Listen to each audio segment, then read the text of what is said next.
Welcome to Physics Inside Out. Physics Inside Out लाया आपके लिए experiment to determine the frequency of an AC supply by sonometer.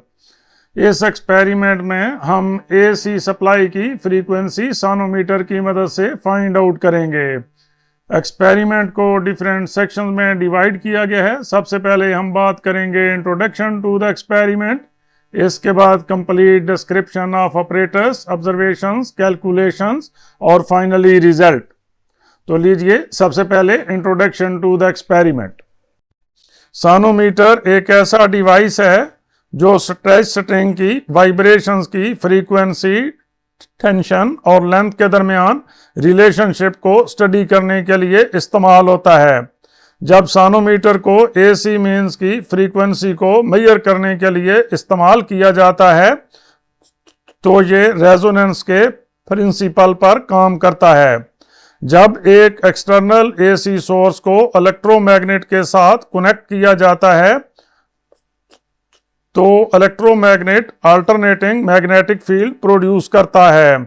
ये alternating magnetic field sonometer की wire को vibratory motion में ले आता है। जब सोनोमीटर की वायर की नेचुरल फ्रीक्वेंसी इलेक्ट्रोमैग्नेट की एसी सप्लाई की फ्रीक्वेंसी के इक्वल हो जाती है तो रेजोनेंस क्रिएट होती है और इस कंडीशन में मैक्सिमम एम्पलीट्यूड के साथ वायर वाइब्रेट करती है। रेजोनेंस कंडीशन पर सोनोमीटर न सिर्फ मैकेनिकल वाइब्रेशंस और इलेक्ट्रिकल ऑसिलेशंस के दरमियान रिलेशनशिप को डिस्क्राइब करता है बल्कि एसी की फ्रीक्वेंसी को मेजर करने का एक एक्सपेरिमेंटल वे भी प्रोवाइड करता है। फार्मूला यूज, एसी मीन्स की फ्रीक्वेंसी फाइंड आउट करने के लिए हम ये फार्मूला यूज करेंगे। F equal to 1 divided by 2L into square root of T divided by M। इस इक्वेशन में T टेंशन है, L length of vibrating segment of wire है और M mass per unit length of wire है। Frequency of AC by sonometer find करने के लिए जो ऑपरेटर्स रिक्वायर्ड है ये उसकी लिस्ट है। इसमें क्या क्या शामिल है? Sonometer, 2 wedges of same size, step down transformer, 1/2 kilogram masses with hanger, a wire of suitable diameter and length, sensitive balance, metre rod या मेजरिंग टेप, इलेक्ट्रोमैग्नेट और connecting cables. Frequency of AC by sonometer find करने के लिए ये operators हम use करेंगे। इस operators में ये सोनोमीटर है, ये स्टैंड है, स्टैंड के साथ ये क्लैंप है और क्लैंप में हमने सोलनॉइड को फिक्स किया हुआ है। ये स्टेप डाउन ट्रांसफार्मर है, ये कनेक्टिंग केबल्स हैं जिनकी मदद से हम ट्रांसफार्मर के कनेक्शन सोलनॉइड के साथ करेंगे। ये मेजरिंग टेप है जिसकी मदद से हम इस वायर की लेंथ मेजर करेंगे। ये वेजेस हैं और ये सेंसिटिव बैलेंस है जिसकी मदद से हम वायर का मैस फाइंड आउट करेंगे। ये स्लॉटेड वेट्स हैं, इनमें से हर एक मैस 500 ग्राम का है। ये टोटल 5 मैसेज हैं तो ये टोटल मैस हो जाएगा 2500 ग्राम। सोनोमीटर में आप देख रहे हैं कि इसमें 2 होल्स हैं, एक होल है ये और सेकंड होल है ये। ये होल्स किस मकसद के लिए हैं?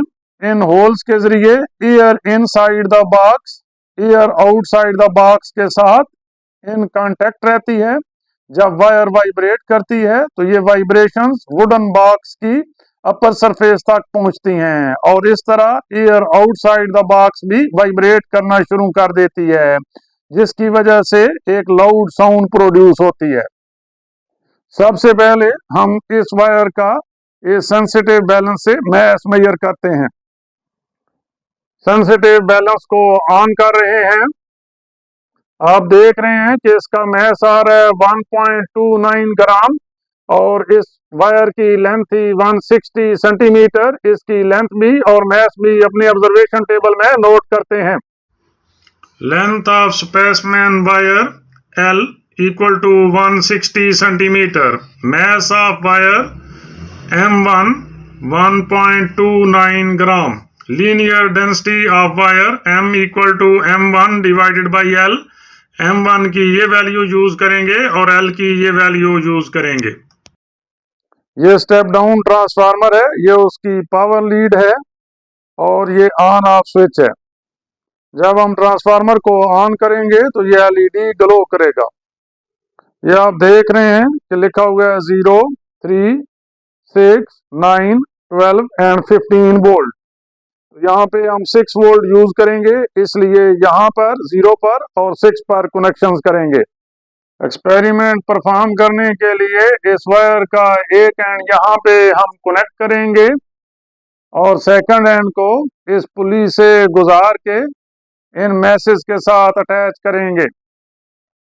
वेजेस को वायर के नीचे फिक्स कर रहे हैं। वेजेस को फिक्स करने के बाद हम ट्रांसफार्मर के कनेक्शन करते हैं सोलेनॉइड के साथ इन केबल्स की मदद से। आप देख रहे हैं कि हमने यहाँ से 0 और 6 वोल्ट वाले टर्मिनल्स के कनेक्शन सोलेनॉइड के साथ कर दिए हैं। इसके बाद अब इस सोलेनॉइड को हमने इस वायर के करीब करना है, लेकिन इतना करीब नहीं कि वायर के साथ टच करे। सोलेनॉइड की पोजीशन को वायर के करीब करने के बाद हमने राइडर को भी प्लेस कर दिया है वायर पे। फर्स्ट ऑब्जर्वेशन के लिए हम मैस को 1500 ग्राम फिक्स करेंगे, ट्रांसफार्मर को ऑन करेंगे और वेजेस की पोजीशन को इस तरह एडजस्ट करेंगे ताकि राइडर फॉल कर जाए। जब राइडर फॉल कर जाएगा तो उस वक्त इन दोनों वेजेस के दरमियान जो डिस्टेंस होगा वो रेजोनेटिंग लेंथ के इक्वल होगा, उसको हम नोट करेंगे।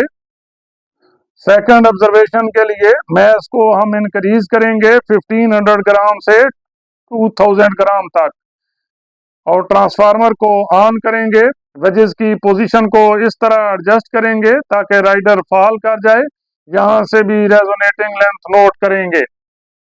नेक्स्ट ऑब्जर्वेशन के लिए हम मैस को 2500 तक इंक्रीज करेंगे, ट्रांसफार्मर को ऑन करेंगे, वेजेस की पोजीशन को इस तरह एडजस्ट करेंगे ताकि राइडर फॉल कर जाए। यहां पर भी रेजोनेटिंग लेंथ नोट करेंगे। इसी तरह हम मैसेज को डिक्रीज करेंगे 2500 ग्राम से 2000 ग्राम और फिर 2000 ग्राम से 1500 ग्राम और उनके कोरेस्पॉन्डिंग रेजोनेटिंग लेंथ नोट करेंगे। अब ये टोटल मैस है 1500 ग्राम, क्योंकि ये 3 मैसेज हैं और हर मैस 500 ग्राम का है, इसलिए ये टोटल मैस है 1500 ग्राम। अब हम ट्रांसफार्मर को ऑन कर रहे हैं।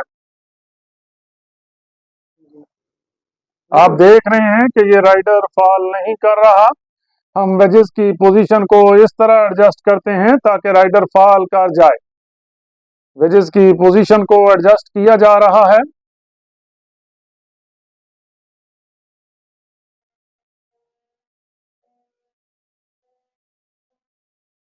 आप देख रहे हैं कि राइडर फॉल कर गया है। अब यहां से रेजोनेटिंग लेंथ मेजर करते हैं। फर्स्ट वेज की पोजीशन है 10 सेंटीमीटर पे, सेकंड वेज की पोजीशन है 77.7 सेंटीमीटर। तो रेजोनेटिंग लेंथ क्या होगी? 77.7 centimetre minus 10 centimetre, that is 67.7 centimetre. इसको अपनी ऑब्जर्वेशन टेबल में नोट करते हैं। Total mass including pen and mass added m in grams 1500 gram. Length of resonating wire by increasing mass ये आ रही थी 67.7 सेंटीमीटर। सेकंड ऑब्जर्वेशन के लिए हम मैस 500 ग्राम मजीद इंक्रीज करते हैं। हम मैस इंक्रीज कर रहे हैं। ये 500 ग्राम मैस हमने इंक्रीज किया है, तो ये टोटल मैस हो गया है 2000 ग्राम। ट्रांसफार्मर ऑन कर रहे हैं। आप देख रहे हैं कि राइडर फॉल नहीं कर रहा। वेजेस की पोजीशन को चेंज करते हैं और इस तरह एडजस्ट करते हैं वेजेस को ताकि राइडर फॉल कर जाए। अब आप देख रहे हैं कि राइडर फॉल कर गया है। यहां से रेजोनेटिंग लेंथ मेजर करते हैं। फर्स्ट वेज की पोजीशन है 5.1 सेंटीमीटर, सेकंड वेज की पोजीशन है 83.2 सेंटीमीटर। तो रेजोनेटिंग लेंथ क्या होगी? 83.2 माइनस 5.1 दैट इज 78.1 सेंटीमीटर। इसको अपनी ऑब्जर्वेशन टेबल में नोट करते हैं। मैस टोटल कितना था? 2000 ग्राम, और इंक्रीजिंग मैस के केस में लेंथ आ रही थी 78.1 सेंटीमीटर। अब हम थर्ड रीडिंग के लिए 500 ग्राम मैस मजीद इंक्रीज कर रहे हैं, तो हमारा टोटल मैस हो जाएगा 2500 ग्राम। 500 ग्राम मैस इंक्रीज कर रहे हैं हम, ये टोटल मैस हो गया है 2500 ग्राम। ट्रांसफार्मर ऑन कर रहे हैं। आप देख रहे हैं कि राइडर फॉल नहीं कर रहा। हम वेजेस की पोजीशन को चेंज करते हैं और इस तरह एडजस्ट करते हैं ताकि राइडर फॉल कर जाए। अब आप देख रहे हैं राइडर फॉल कर गया है। यहां से रेजोनेटिंग लेंथ मेजर करते हैं। फर्स्ट वेज की पोजीशन है 5 सेंटीमीटर पे, सेकंड वेज की पोजीशन है 92.2 सेंटीमीटर। तो रेजोनेटिंग लेंथ क्या होगी? 92.2 माइनस 5 दैट इज 87.2 सेंटीमीटर। इसको अपनी ऑब्जर्वेशन टेबल में नोट करते हैं। मैस था 2500 ग्राम और लेंथ आ रही थी 87.2 सेंटीमीटर। अब हम डिक्रीजिंग मैस के केस में रीडिंग्स ले रहे हैं। 2500 ग्राम मैस ही हमने अटैच किया हुआ है। ट्रांसफार्मर को ऑन करते हैं। आप देख रहे हैं कि राइडर फॉल नहीं कर रहा, लेकिन वायर वाइब्रेट कर रही है। इट मींस कि मामूली सी एडजस्टमेंट की ज़रूरत है। हम वेज को मामूली सा चेंज करते हैं। जब हमने वेज को चेंज किया है तो आप देख रहे हैं कि राइडर फॉल कर गया है। रेजोनेटिंग लेंथ मेजर करते हैं। फर्स्ट वेज की पोजीशन है 5 सेंटीमीटर पे, सेकंड वेज की पोजीशन है 92.3 सेंटीमीटर। तो रेजोनेटिंग लेंथ की वैल्यू क्या है? 92.3 माइनस 5 दैट इज 87.3 सेंटीमीटर। इसको अपनी ऑब्जर्वेशन टेबल में नोट करते हैं। डिक्रीजिंग मैस के केस में 2500 ग्राम मैस के लिए जो लेंथ आ रही थी वो आ रही थी 87.3 सेंटीमीटर। डिक्रीजिंग मैस के केस में हम मैस को 2000 ग्राम एडजस्ट कर रहे हैं सेकंड रीडिंग के लिए। 500 ग्राम मैस यहां से हम डिक्रीज कर रहे हैं। ट्रांसफार्मर ऑन कर रहे हैं। आप देख रहे हैं कि राइडर फॉल नहीं कर रहा। हम वेजेस की पोजीशन को एडजस्ट करते हैं और इस तरह एडजस्ट करना है ताकि राइडर फॉल कर जाए। अब ये वेजेस की पोजीशन को एडजस्ट कर रहे हैं। आपने देखा कि राइडर फॉल कर गया है। यहाँ पर रेजोनेटिंग लेंथ मेजर करते हैं।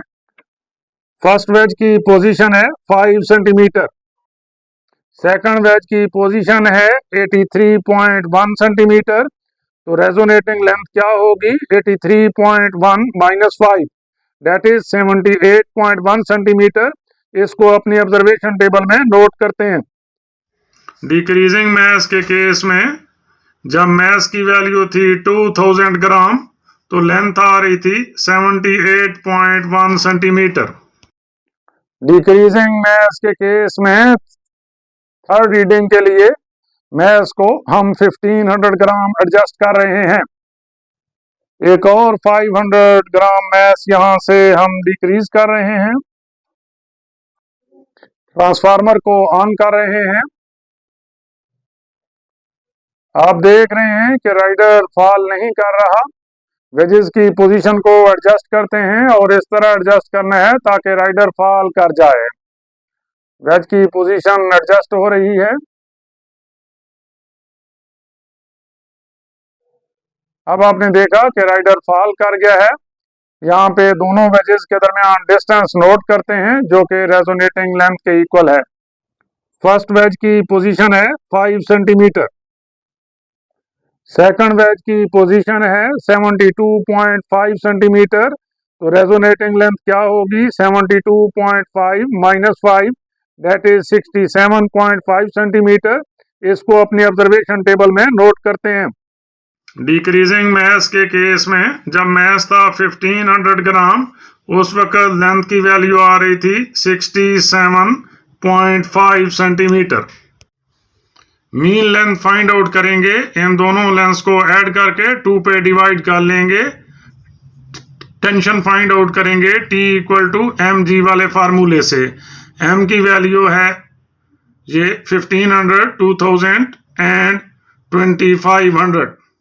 g हम यूज करेंगे 981 centimetre per second square. And पे फाइंड आउट करेंगे frequency of vibrating segment f dash equal to 1/2L square root of T over m।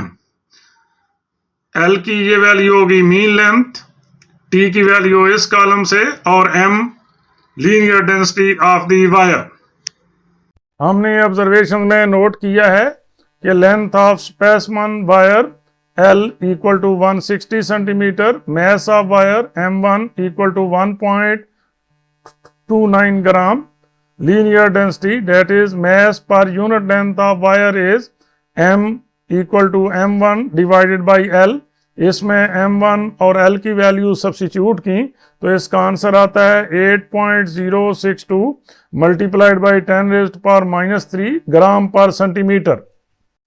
Observation में हमने नोट किया था total mass including pan and mass added m 1500 gram. उसके लिए length of resonating wire हमने note की थी by increasing mass और फिर बाय डिक्रीजिंग मैस। इस लेंथ का मीन फाइंड आउट कर लिया, इन दोनों लेंथ्स को ऐड करके 2 पे डिवाइड करेंगे तो ये मीन रेजोनेटिंग लेंथ हो जाएगी। टेंशन इस फार्मूले से फाइंड आउट किया T equal to mg। Frequency of vibrating segment का फार्मूला है f dash equal to 1 divided by 2L into square root of T over m। L की ये मीन वैल्यू यूज करनी है, T की वैल्यू ये use करनी है, और m की वैल्यू ऑलरेडी हमने फाइंड आउट की है। तो इसका आंसर आ जाता है 99.92 हर्ट्ज। इसी तरह सेकंड और थर्ड ऑब्जर्वेशन के लिए भी f डैश की वैल्यू फाइंड आउट कर ली। उसके बाद mean frequency of vibrating segment f dash, mean कैसे फाइंड आउट करेंगे? इन तीनों वैल्यूज को ऐड करके 3 पे डिवाइड कर देंगे। फ्रीक्वेंसी ऑफ AC सप्लाई क्या होगी? इसी वाइब्रेटिंग सेगमेंट की फ्रीक्वेंसी का हाफ होगी, that is f dash divided by 2। 99.91 को जब 2 पे डिवाइड करते हैं तो आंसर आ जाता है 49.95 हर्ट्ज। इसलिए मीन फ्रीक्वेंसी ऑफ AC क्या होगी? 49.95 हर्ट्ज, और यही हमारा रिजल्ट है। मजीद लेक्चर्स और एक्सपेरिमेंट्स के लिए फिजिक्स इनसाइड आउट को सब्सक्राइब करें। हर नई वीडियो का नोटिफिकेशन सबसे पहले हासिल करने के लिए बेल आइकन को क्लिक करना मत भूलें।